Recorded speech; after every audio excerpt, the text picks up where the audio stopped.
ನಮಸ್ತೆ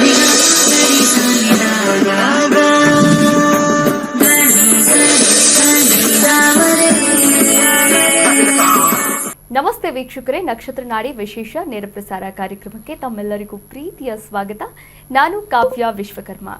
ಎಂದಿನಂತೆ ಎಂದಿನ ದಿನದ ಸಂಚಿಕೆಯಲ್ಲಿ ಜ್ಯೋತಿಷ್ಯ ಶಾಸ್ತ್ರದ ಫಲಾನುಫಲಗಳನ್ನು ತಿಳಿಸ್ಕೊಡೋದಕ್ಕೆ ನಮ್ಮ ಜೊತೆ ಇದ್ದಾರೆ ಮಾಸ್ಟರ್ ಪಂಡಿತ ದಿನೇಶ್ ಗುರೂಜಿಯವರು.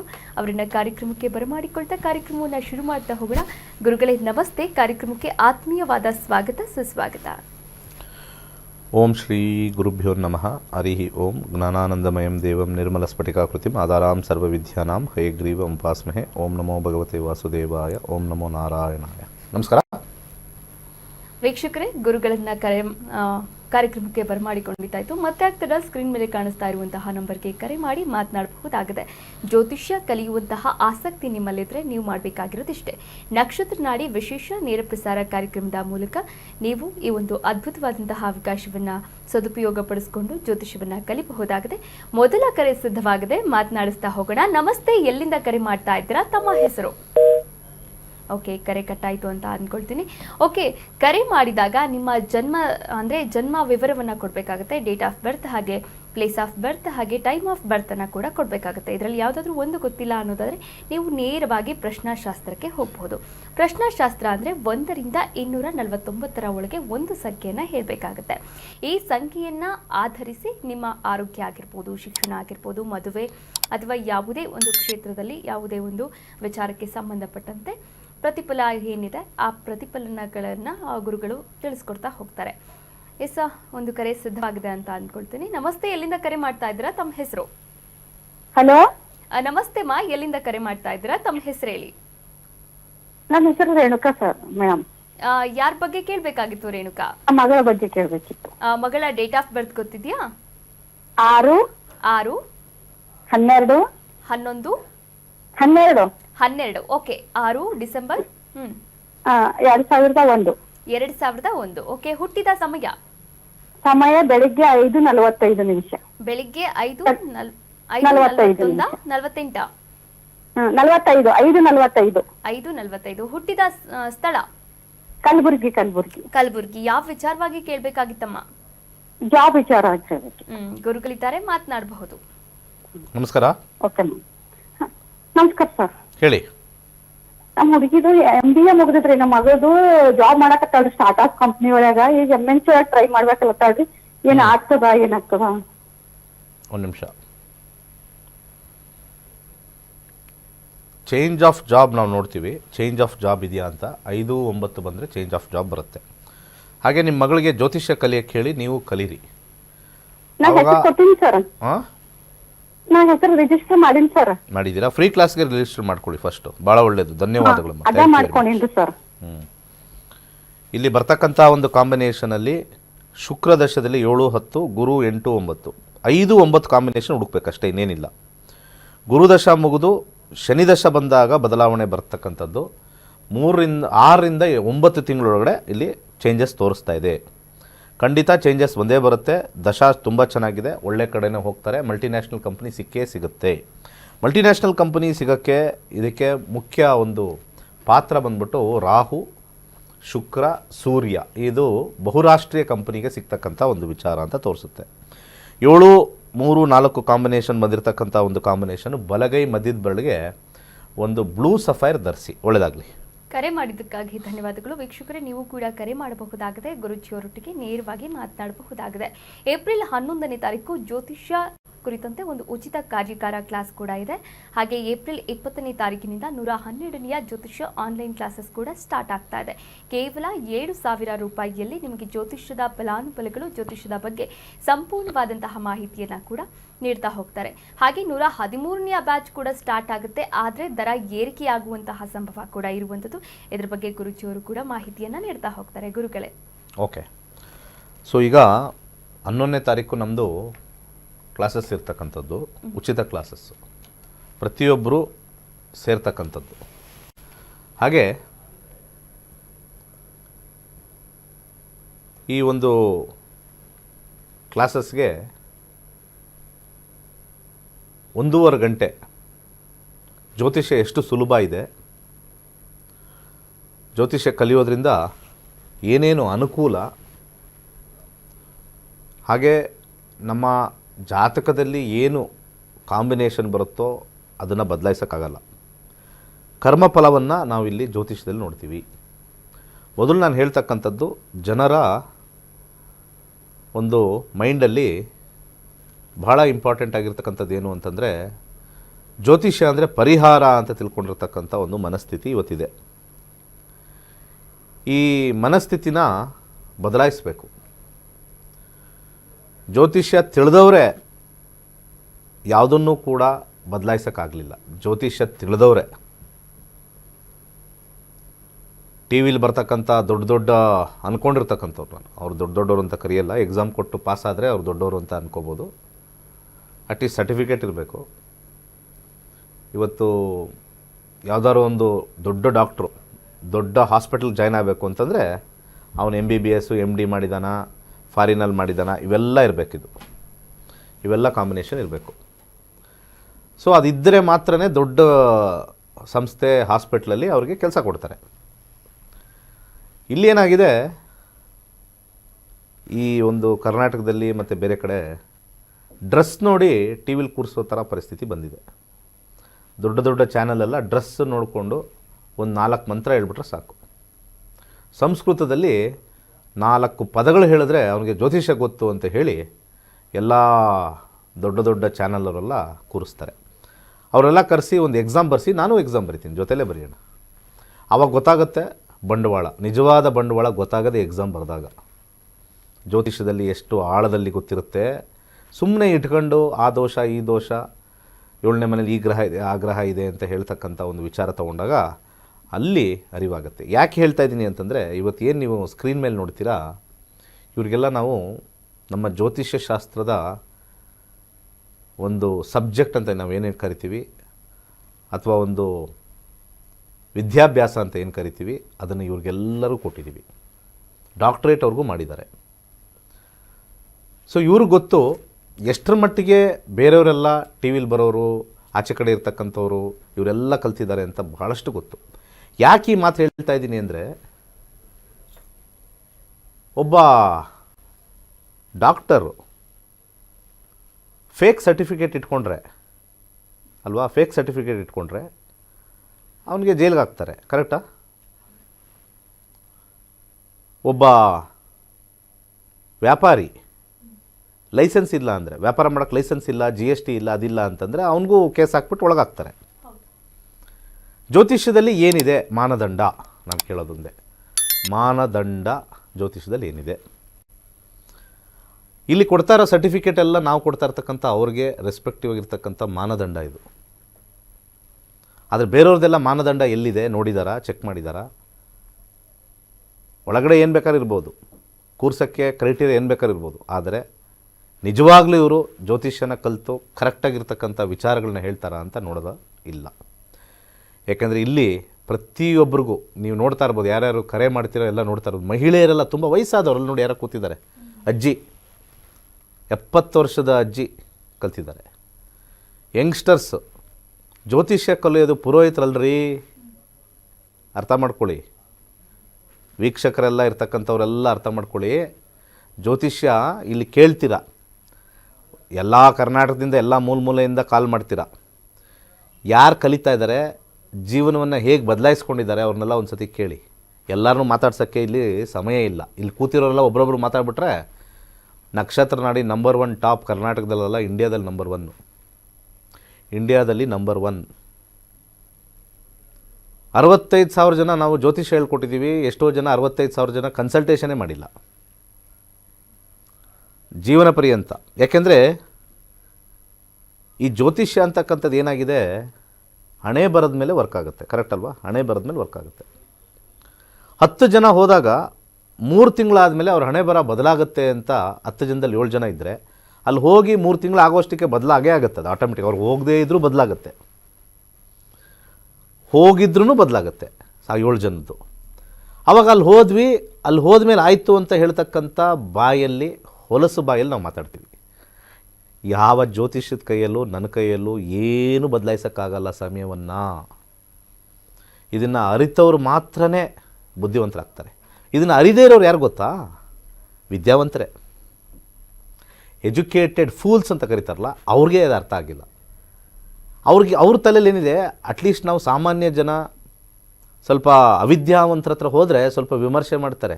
ಇವನು ಯಾಕೆ ಇಷ್ಟೊಂದು ದುಡ್ಡು ಕೇಳ್ತಾ ಇದ್ದಾನೆ ಪೂಜೆಗೆ, ಇವನು ಯಾಕೆ ಹಿಂಗೆ ಮಾಡ್ತಾ ಇದ್ದಾನೆ, ಇವನಿಗೇನು ಅವನ ಭವಿಷ್ಯ ಅವನಿಗೆ ಗೊತ್ತಾ, ಹಿಂಗೆ ಎಲ್ಲ ಮಾತಾಡ್ತಾರೆ. ವಿದ್ಯಾವಂತರೇ ಇಲ್ಲಿ ಫೂಲ್ ಆಗಿರೋದು ಜ್ಯೋತಿಷ್ಯದಲ್ಲಿ.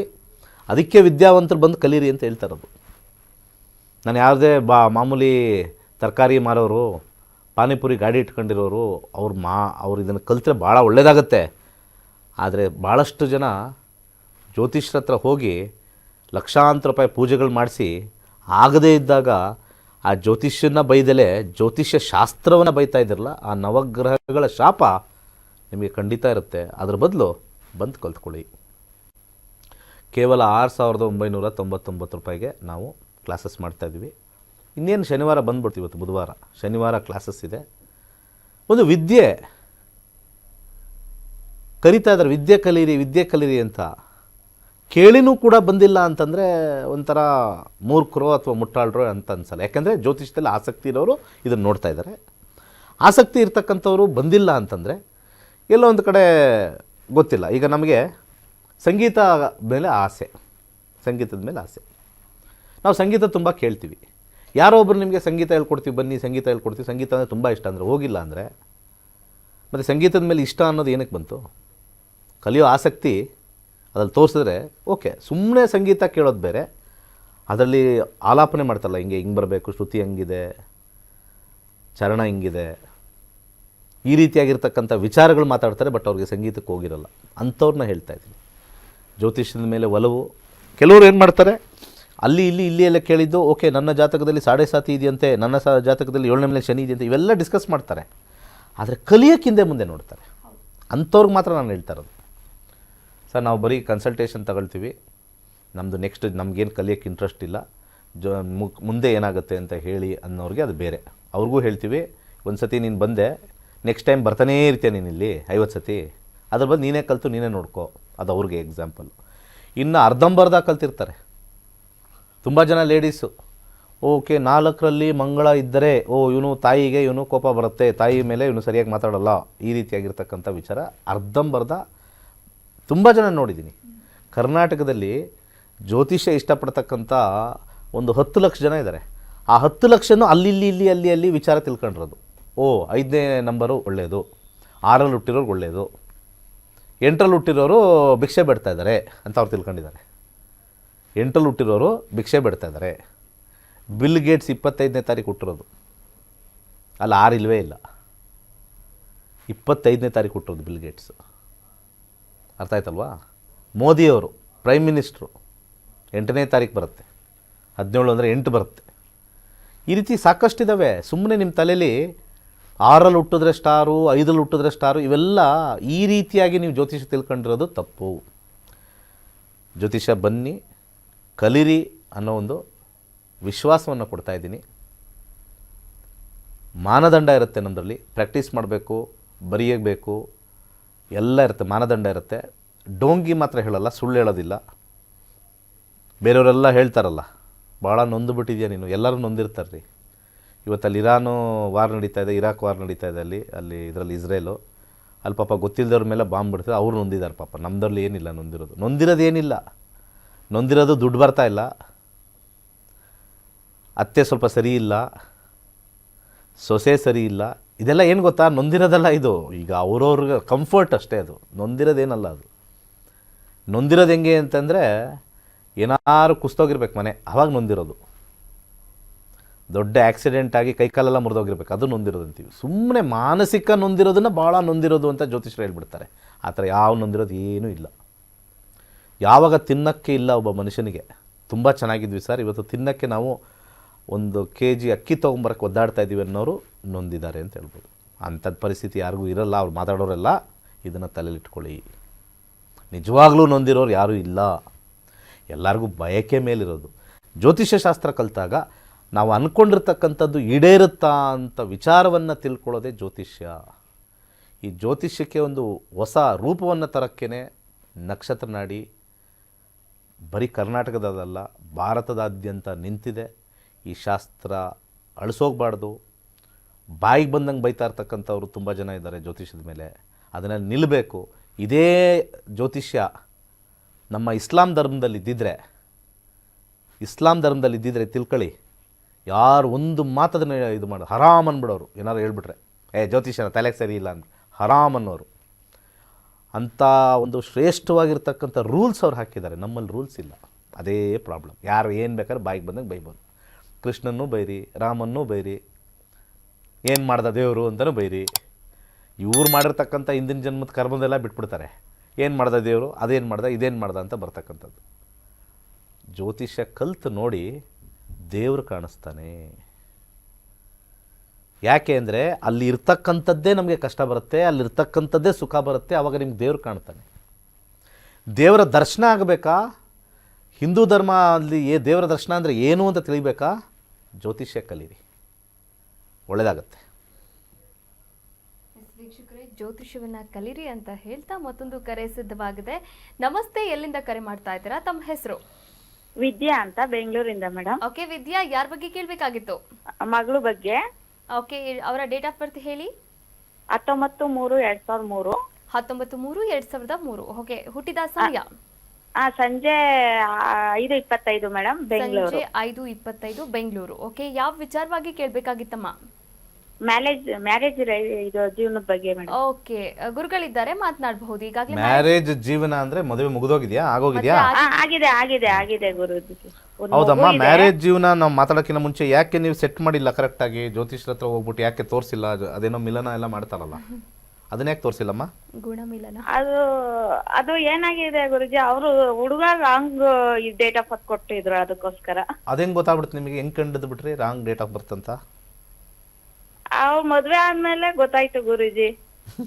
ಮದುವೆ ಆದ್ಮೇಲೆ ಗೊತ್ತಾಯ್ತಾ? ರಾಂಗ್ ಡೇಟ್ ಆಫ್ ಬರ್ತ್ ಕೊಟ್ಟಿದ ತಕ್ಷಣ ಅದ್ರ ಮೇಲೆ ಹೆಂಗೆ ನೀವು ಗ್ಯಾರಂಟಿ ಕೊಡ್ತೀರಾ? ಅದೇನೋ ಗೊತ್ತಿಲ್ಲ ಗುರುಜಿ, ನಾವ್ ಕೇಳಿಕ್ಕೆ ಇನ್ನು ಈ ಡೇಟ್ ಆಫ್ ಬರ್ತ್ ಮೇಲೆ ನೀವು ಅಷ್ಟೊಂದು ಗ್ಯಾರಂಟಿ ಯಾರು ಹೇಳಿದ್ ನಿಮಗೆ? ಈ ಡೇಟ್ ಆಫ್ ಬರ್ತ್ ಬಂದ್ಮೇಲೆ ಇದು ಗ್ಯಾರಂಟಿ ಇರುತ್ತೆ ಅಂತ? ದಶಗಳು ಚೇಂಜ್ ಆದಾಗ ಚೇಂಜ್ ಆಗಲ್ವ ಮನಸ್ಥಿತಿಗಳು? ಹೌದು, ಮನುಷ್ಯನ ಮನಸ್ಥಿತಿ ಚೇಂಜ್ ಆಗುತ್ತೆ. ನಿಮ್ಮ ಯಜಮಾನ್ರು ಹುಟ್ಟದಾಗ್ಲಿಂದ ನೀವು ಮದುವೆ ಆದಾಗ್ಲಿಂದ ಒಂದೇ ತರ ಇದ್ದಾರಾ? ಇಲ್ಲ ಚೇಂಜ್ ಆಯ್ತವ್ರೆ, ನಾವು ಚೇಂಜ್ ಆಯ್ತೀವಿ. ಅಷ್ಟೇ, ನಿಮಗೆ ಗೊತ್ತು ಉತ್ತರ ಅಲ್ವಾ? ಸರಿ, ಆಯ್ತು. ಇವಾಗ ನಿಮ್ಮ ಮಗಳ ಜಾತಕದ ಮೇಲೆ ನೋಡೋಣ. ಅದಕ್ಕೆ ನಾವು ಏನು ಹೇಳ್ತೀವಿ, ಒಂದು ಮದುವೆ ಮಾಡ್ಕೋಬೇಕಾದ್ರೆ ಪ್ರಶ್ನಾಶಾಸ್ತ್ರ ಹಾಕ್ತೀವಿ ನಾವು. ಈ ಹುಡುಗನ ಮಾಡ್ಕೋಬೋದಾ ಅಂತ, ಅವ್ರ ಜಾತಕ ಸರಿ ಇದೆಯೋ ಇದನ್ನೆಲ್ಲ ಹೇಳ್ಕೊಡ್ತೀವಿ ನಾವು ನಮ್ಮ ಕ್ಲಾಸಸ್ಸಲ್ಲಿ. ನೋಡಮ್ಮ, ಅವ್ರಿಗೆ ಯಾರೋ ಬಂದರು, ಒಂದು ಕಾಂಬಿನೇಷನ್ ಚೆನ್ನಾಗಿದೆ ಅನ್ಸುತ್ತೆ, ತಪ್ಪು ಕೊಟ್ಟಿರ್ಬೋದು, ಸುಳ್ಳು ಕೊಟ್ಟಿರ್ಬೋದು, ಒಂದು ಪ್ರಶ್ನಾಶಾಸ್ತ್ರ ಹಾಕ್ಬಿಟ್ರೆ ಹೇಳ್ಬಿಡ್ತಾವೆ ನಿಮ್ಮ ಜೊತೆ ಇದು ಚೆನ್ನಾಗಿರ್ತೀರಾ ಇಲ್ಲ ಅಂತ. ಅದನ್ನೇ ಹೇಳಿದ್ದು ಅಷ್ಟೇ. Very simple.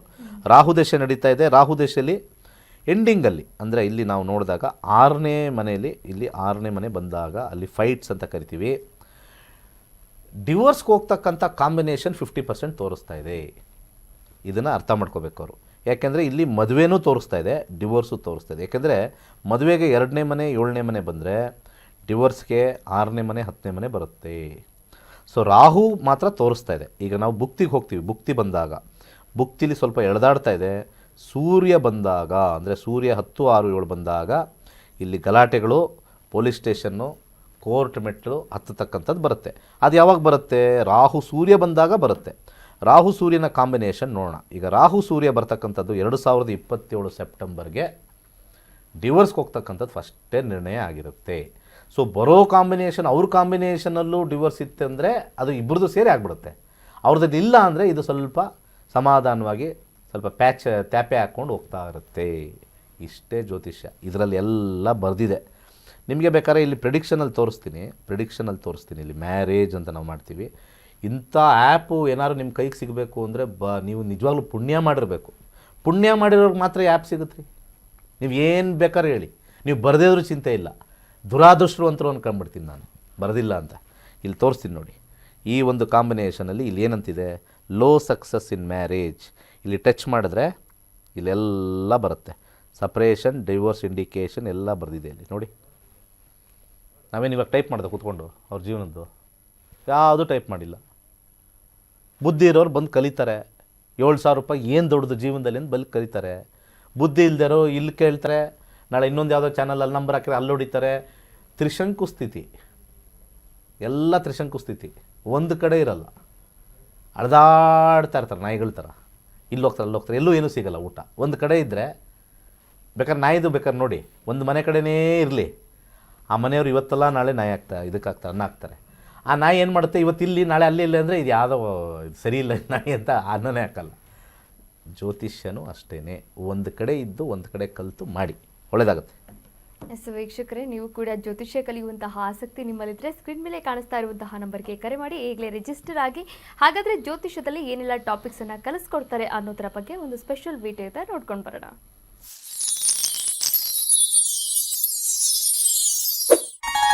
ಎಲ್ಲರಿಗೂ ನಮಸ್ಕಾರ.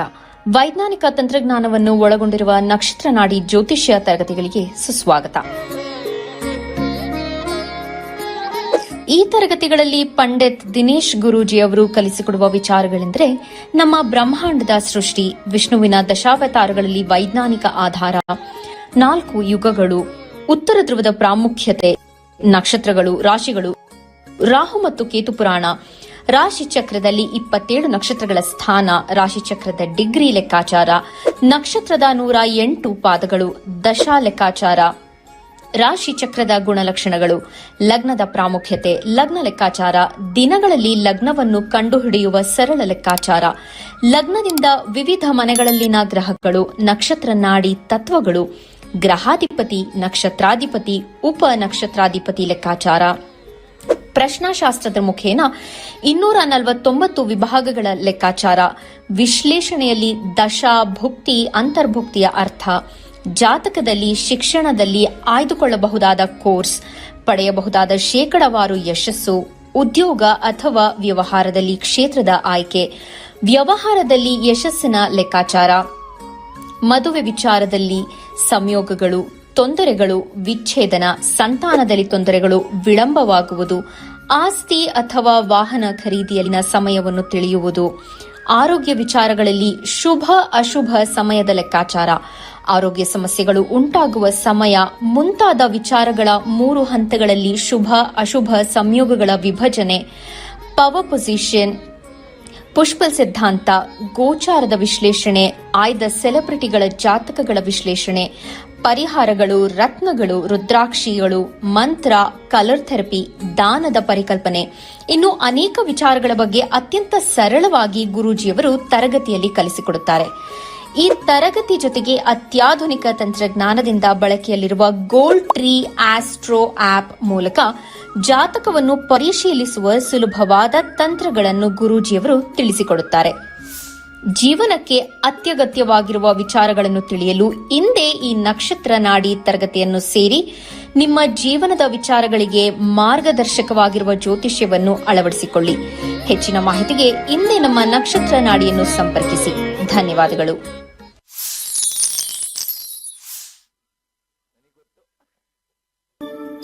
ಕೈಲಾಶ್ ಯಂತ್ರವು ಪುರಾತನವಾದ, ಪ್ರಾಚೀನವಾದ, ಅತ್ಯಂತ ಶಕ್ತಿಶಾಲಿಯಾದ ಯಂತ್ರವಾಗಿದೆ.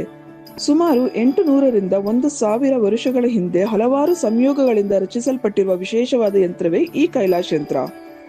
ಈ ಕೈಲಾಶ್ ಯಂತ್ರದ ಮಧ್ಯ ಭಾಗದಲ್ಲಿ ಬರುವಂತಹ ಕೋರ್ ಭಾಗದಲ್ಲಿರುವಂತಹ ಸಂಖ್ಯಾಶಾಸ್ತ್ರದ ಲೋಶೋ ಗ್ರಿಡ್, ಈ ಕೋರ್ ಸುತ್ತ ಬರುವಂತಹ 12 ಪ್ರಾಣಿಗಳು ಚೀನಿ ವಿಶೇಷ ಪ್ರಾಣಿಗಳು, ಅನಿಮಲ್ ಸ್ಪಿರಿಟ್ ಅನ್ನು ಸೂಚಿಸುತ್ತದೆ. ಅದರ ಸುತ್ತ ಇರುವಂತಹ ವಿಶೇಷವಾಗಿರುವಂತಹ ಮಂತ್ರ, ಅದರ ಸುತ್ತ 4 ಅಂಶಗಳಾದ ಓಂ, ಸ್ವಸ್ತಿಕ್, ತ್ರಿಶೂಲದ ಶಿವನ ಅಂಶದಿಂದ ದಿಗ್ಬಂಧನವಾಗಿದೆ. ಈ ಕೈಲಾಶ್ ಯಂತ್ರದಲ್ಲಿ ಬರುವಂತಹ ಮಂತ್ರವನ್ನು ಪ್ರತಿ ಸೋಮವಾರ 108 ಬಾರಿ ಜಪಿಸುವುದರಿಂದ ಮತ್ತು ಕೆಂಪು ಹೂಗಳಿಂದ ಪೂಜಿಸುವುದರಿಂದ ಹೆಚ್ಚಿನ ಧನಾತ್ಮಕ ಶಕ್ತಿಯನ್ನು ಪಡೆಯುವುದರ ಜೊತೆಗೆ ಜೀವನದಲ್ಲಿ ನೆಮ್ಮದಿ, ಹಣಕಾಸು, ಆರೋಗ್ಯ, ವಿದ್ಯಾಭ್ಯಾಸದಲ್ಲಿ ಯಶಸ್ಸನ್ನು ಗಳಿಸಬಹುದಾಗಿದೆ. ಈ ಯಂತ್ರಕ್ಕಾಗಿ ಇಂದೇ ನಮ್ಮ ನಕ್ಷತ್ರ ನಾಡಿ ತಂಡವನ್ನು ಸಂಪರ್ಕಿಸಿ. ಧನ್ಯವಾದಗಳು. ಇಂದಿನ ಸಂಚಿಕೆಯಲ್ಲಿ ಸಾಕಷ್ಟು ವಿಚಾರಗಳನ್ನ ಕೂಡ ತಿಳಿಸ್ಕೊಟ್ರು ಗುರುಜಿಯವರು. ಧನ್ಯವಾದಗಳು ಗುರುಗಳೇ. ಸರ್ವೇ ಜನ ಸುಖಿನೋ ಭವಂತು. ವೀಕ್ಷಕರೇ, ಇದಾಗಿತ್ತು ಇವತ್ತಿನ ನಕ್ಷತ್ರ ನಾಡಿ ವಿಶೇಷ ನೇರ ಪ್ರಸಾರ ಕಾರ್ಯಕ್ರಮ. ನೋಡ್ತಾ ಇರಿ ಕರ್ನಾಟಕ ನ್ಯೂಸ್ ಬೀಟ್. ನ್ಯಾಯ ನಮ್ಮೊಂದಿಗೆ, ನಾವು ನಿಮ್ಮೊಂದಿಗೆ. ನಾನು ಇವ್ರದ ಪ್ರೋಗ್ರಾಮ್ಗಳೆಲ್ಲ ಟಿ ವಿಲಿ ನೋಡಿದ್ದೆ. ಅದು ಏನು ಹೆಂಗೆ ಎಷ್ಟು ಈಸಿಯಾಗಿ ಹೇಳ್ತಾರಲ್ಲ ಅಂತ ಅನ್ನಿಸ್ತಾ ಇತ್ತು. ನಾನು ಕಲಿಬೇಕು ಅಂತ ಮನಸ್ಸು ಬಂತು. ಆವಾಗ ನಾನು ಕ್ಲಾಸಿಗೆ ಸೇರಿದಾಗ ನನಗನ್ಸಿದ್ದು ಒಂದು ಜೀವನದಲ್ಲಿ ಒಳ್ಳೆಯದು ಕಾಲನೂ ಇರುತ್ತೆ, ಕೆಟ್ಟ ಕಾಲನೂ ಇರುತ್ತೆ. ಅದೇ ಅದನ್ನ ತಿಳ್ಕೊಳ್ಳೋದೇ ಈ ನಕ್ಷತ್ರ ನಾಡಿ ಉದ್ದೇಶ. ಅದು ಏನು ಆಗಬೇಕು ನಮ್ಮ ಹಣೆ ಬರ ಅಂತೂ ಬದಲಿಸೋಕ್ಕಾಗಲ್ಲ, ಆದರೆ ಇದು ತಿಳ್ಕೊಂಡಷ್ಟು ನಮಗೆ ಆತ್ಮವಿಶ್ವಾಸ ಜಾಸ್ತಿ ಆಗುತ್ತೆ. ಅದೊಂದು ಕಾರಣಕ್ಕೆ ನನಗೆ ಇದು ಕೇಳಬೇಕು ಕಲಿಬೇಕು ಅಂತ ತುಂಬ ಆಸೆ ಆಯಿತು. ಗುರುಗಳು ಎಷ್ಟು ಈಸಿಯಾಗಿ ಹೇಳ್ಕೊಡ್ತಾರೆ ಅಂದರೆ, ಜೀವನದಲ್ಲಿ 9 ಗ್ರಹಗಳು 12 ಮನೆಗಳು, ಅದು ಹೇಗೆ ಎಲ್ಲೆಲ್ಲಿ ಯಾವಾಗಿರುತ್ತೆ, ಅವು ನಮಗೆ ಏನೇನು ತೊಂದರೆ ಆಗುತ್ತೆ ಒಳ್ಳೆಯದಾಗುತ್ತೆ ಅನ್ನೋದನ್ನು ಎಷ್ಟು ಈಸಿಯಾಗಿ ಹೇಳ್ಕೊಡ್ತಾರೆ ಅಂದರೆ ತುಂಬ ಈಸಿಯಾಗಿ ಕಲಿಬೋದು. ಎಂಥವ್ರು ಸಹ ಕಲಿಬೋದು. ನಂಗೆ ಅದರಿಂದ ಇಷ್ಟ ಆಯಿತು. ಮುಂದೆ ಆಗೋದು ಒಳ್ಳೆಯದಾಗಲಿ ಕೆಟ್ಟದಾಗಲಿ ಯಾವುದೇ ಆಗಲಿ, ಎಜುಕೇಷನ್ ತೊಗೊಂಡ್ರಿ, ಮದುವೆ ಬಗ್ಗೆ, ಟ್ರಾವೆಲ್ ಬಗ್ಗೆ, ಪ್ರತಿಯೊಂದನ್ನು ಅವ್ರು ಎಷ್ಟು ಈಸಿಯಾಗಿ ನಮ್ಮ ಮುಂದೆ ಹೇಳ್ಕೊಡ್ತಾರೆ.